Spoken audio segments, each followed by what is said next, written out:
Existe um detalhe no Éden que revela a natureza humana com precisão cirúrgica. Adão e Eva não fugiram do jardim, eles fugiram da responsabilidade. Eles não estavam tentando escapar de um lugar, estavam tentando escapar de uma pergunta. Adão, onde você está? A fuga deles não era geográfica, era moral. Não era sobre distância, era sobre prestação de contas. E é isso que torna Gênesis 3 tão atual. Não é só a história da queda, é a revelação do primeiro mecanismo de defesa do ser humano. Depois do pecado, eles perceberam que estavam nus, costuraram folhas de figueira e se esconderam quando ouviram a voz de Deus. Antes, a voz de Deus era encontro, agora a voz de Deus virou ameaça. O mesmo Deus, a mesma voz, mas um coração culpado transforma presença em perigo. A nudez ali não era só física, é exposição. E quando o ser humano descobre que o pecado não cria apenas erros, ele cria vergonha. E a vergonha sempre tenta fabricar uma solução rápida. Folhas de figueira. Folhas de figueira são a primeira tecnologia espiritual da humanidade. Um recurso para não encarar Deus como se está. Uma cobertura improvisada, uma máscara. E desde o Éden, o homem continua fazendo isso.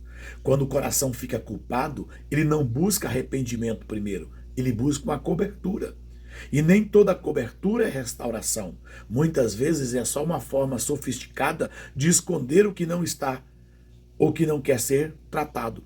Então Deus pergunta: onde você está? Deus não pergunta porque não sabe. Deus pergunta porque o homem já não sabe onde está por dentro. Essa pergunta não é localização, é diagnóstico. Em que lugar você foi parar moralmente? Quem você está se tornando? Adão responde dizendo que teve medo porque estava nu. Ele não quis dizer eu pequei. Ele fala de consequência, mas não confessa a causa, porque o pecado ensina a pessoa a falar do que sente, sem assumir o que fez. E Deus continua: quem te mostrou que estavas nu? Comeste da árvore? Deus está chamando o homem à responsabilidade. E o homem responde: a mulher que tu me deste. E a mulher responde: a serpente me enganou. E nasce um padrão: medo, fuga, máscara, transferência de culpa. Esse é o roteiro do Éden. E esse roteiro ainda está em operação hoje. A fuga de ontem tinha folhas.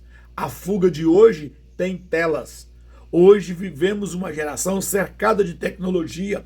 E a tecnologia é uma bênção em muitas áreas. Ela conecta, ela alcança, ela ensina. Mas o pecado sempre tenta usar coisas boas como esconderijo. E uma das folhas de figueiras modernas é essa: uma espiritualidade sem responsabilidade. Pessoas que querem ser cuidadas sem serem confrontadas. Querem palavras sem disciplina. Querem consolo sem transformação. Querem um Cristo que se acalma, mas não governa.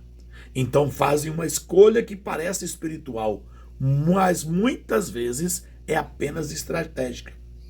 Preferem uma igreja por link, uma fé por tela, um discipulador por mensagem, um culto que pode ser desligado, um pastor que pode ser ignorado, uma palavra que pode ser pulada.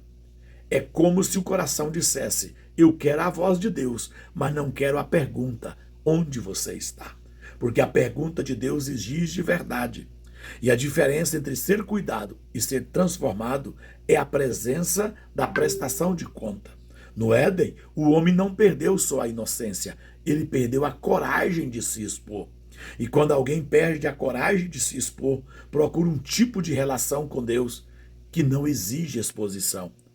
A tela permite isso. Você participa sem se comprometer.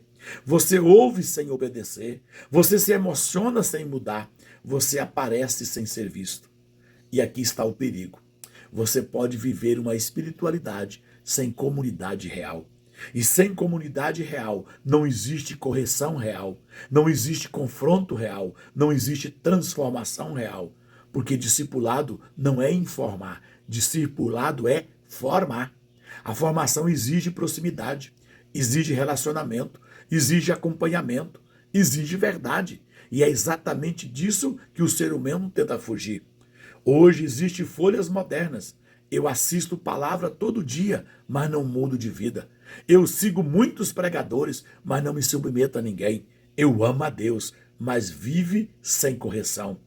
E aqui está a verdade. Revelação sem submissão vira engano espiritual, porque Deus não dá palavra para enfeitar a mente. Deus dá palavra para governar a vida. O problema não é o online, o problema é quando o online vira esconderijo, porque quando você está presente da verdade, alguém percebe sua ausência. Quando você confronta sua desculpa, alguém te chama pelo nome. Mas através de uma tela, você pode sumir, pode fingir, pode se enganar e continuar o mesmo. E Deus continua perguntando: onde você está? Não é onde você mora, é onde você está em verdade, em santidade, em obediência, em responsabilidade. Porque Deus não chama para envergonhar, Deus chama para curar.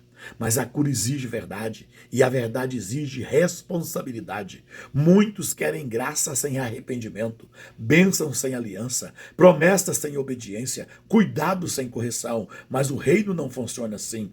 O Deus que salva também governa, o Deus que perdoa também disciplina, o Deus que abraça também corrige.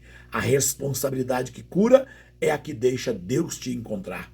Adão se escondeu, Deus foi atrás. E essa é a diferença entre religião e restauração. Religião é usar folhas para parecer bem. Restauração é tirar as folhas e dizer: eu pequei. Religião é escolher um formato que facilita a fuga. Restauração é escolher um caminho que exige responsabilidade. Hoje, a palavra está chamando de volta do online como esconderijo para o presencial como compromisso. De volta da fé sem vínculo para a fé com aliança. De volta do consumo de mensagens para o discipulado que forma o caráter. Porque Deus não está atrás de ouvintes, Deus está atrás de filhos maduros. E maturidade sempre inclui uma palavra que o Éden tentou evitar: prestação de conta.